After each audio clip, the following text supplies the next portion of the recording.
Mic അലർജിയാണ്. ഇപ്പം വലിയ അഹങ്കാരം പറഞ്ഞാൽ ശരിയാവില്ലല്ലോ. ഇപ്പൊ പുതിയ സിനിമയ്ക്ക് മുമ്പ് കുറച്ച് അഹങ്കാരം വേണമെന്നാണ് അല്ലേ? പിന്നെ ഞാൻ ഹ്യൂമർ പഠിപ്പിച്ചിട്ടുണ്ട്. അങ്ങനത്തെ പടങ്ങളായിരിക്കും ചെയ്യാൻ പോവുക. അൽതാഫ് ആൻഡ് അനാർക്കലിയാണ് മന്ദാകിനി എന്ന ചിത്രത്തിൽ നിങ്ങൾക്ക് കാണാം മുഖ്യ കഥാപാത്രങ്ങളായി വരുന്നത്. സോ ലോഞ്ച് ചെയ്യുന്നതിന് തൊട്ട് മുമ്പ് ഇവർക്ക് മന്ദാകിനി എന്ന സിനിമയെ കുറിച്ച് എന്തായാലും പറയാനുണ്ടാവും. So Althaf, I request you please speak a few words. Mike അലർജിയാണ്. ഇന്ന് പറ്റില്ല, സോറി. ഇല്ല, എനിക്ക് ആകെയുള്ളൊരു സഞ്ജുവേട്ടന് കാശ് തിരിച്ചിട്ടണം, വിനോദിന് അടുത്ത പടം ചെയ്യാൻ പറ്റണം, അത്രേ ഉള്ളൂ. പിന്നെ ഞാൻ ഹ്യൂമർ പഠിപ്പിച്ചിട്ടുണ്ട്. അങ്ങനത്തെ പടങ്ങളായിരിക്കും ചെയ്യാൻ പോവുക.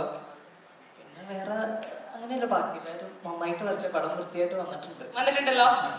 ഒരു സംവിധായകൻ കൂടെയാണല്ലോ അൽതാഫ്. ബിക്കോസ് ഈ സിനിമയിൽ ഏറ്റവും കൂടുതൽ നടന്മാരെക്കാട്ടും കൂടുതൽ സംവിധായകരാണ്. അതെന്താണെന്ന് എനിക്കൊരു ഐഡിയ ഇല്ല. അതെന്താണ് കാരണം ഞാൻ അവിടുത്തെ ചോദിക്കാം. പക്ഷെ നിങ്ങളുടെ എല്ലാവരുടെയും ഒരു ഇൻപുട്ടും ഒരു സഹായവും ഇതിൽ വന്നിട്ടുണ്ടാവും എന്ന് തോന്നുന്നു. പിന്നെ ഒരു ഔട്ട് ആൻഡ് ഔട്ട് കോമഡി ചിത്രമാണ്, ഫൺ ഹ്യൂമർ ചിത്രമാണ്, അങ്ങനെ തന്നെ പറയില്ലേ അൽതാഫ് അല്ലേ? പക്ഷെ ഇയാളുടെ ലൈഫ് ഇത്ര സീരിയസ് ആണോ? ഒന്ന് അതിങ്ങനെ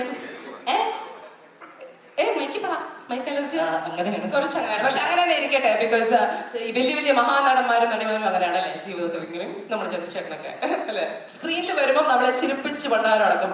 Anarkali, so lovely to see you ഈ ഒരു ചിത്രത്തിൽ, ഈ ഒരു പരിവേഷത്തിൽ. എങ്ങനെയുണ്ടായിരുന്നു മന്ദാകിനി എന്ന ചിത്രത്തിന്റെ യാത്ര? And tell me what you feel about it. നല്ല സുലേഖ മനസ്സിന് ശേഷം ഞാൻ ഫുൾ ഇൻവോൾവ് ആയിട്ട് നിന്ന ഒരു സിനിമ ഇതാണ്. അത് എനിക്ക് ഇവരോടുള്ള ഒരു ബന്ധം കൊണ്ട് തന്നെ എനിക്ക് ഭയങ്കര സ്നേഹമാണ് ഇവരോടൊക്കെ. കാര്യം എന്നെ ഭയങ്കര നന്നായിട്ടാണ് ട്രീറ്റ് ചെയ്തതും കൺസിഡർ ചെയ്തതും ഒക്കെ. പിന്നെ സിനിമ പറഞ്ഞാലും ഷീചേട്ടൻ ആദ്യമായി കഥ പറയാൻ വരുമ്പോൾ തന്നെ എനിക്ക് ഐ വാസ് കൺവിൻസ്ഡ്. എനിക്ക് ഭയങ്കര ഇഷ്ടപ്പെട്ട ഒരു കഥ കൂടിയാണ്. പിന്നെ ഹ്യൂമർ അധികം അങ്ങനെ ചെയ്തിട്ടില്ല. സോ ഞാൻ വിചാരിച്ചു എങ്ങനെയുണ്ടായിരുന്നു ഹ്യൂമർ അൽതാഫ് പഠിപ്പിച്ച ശേഷം വർക്ക്ഔട്ട് ചെയ്യാൻ? എങ്ങനെയാണ് ഹ്യൂമർ ചിത്രം പൊതുവെ ചെയ്യാൻ അത്ര ഈസി അല്ലാന്ന് ഇങ്ങനെ പണ്ട് കുറെ കാലമായിട്ട് കേൾക്കണം. ബട്ട് എങ്ങനെ പുൾ ഓഫ് ചെയ്തു? How was it?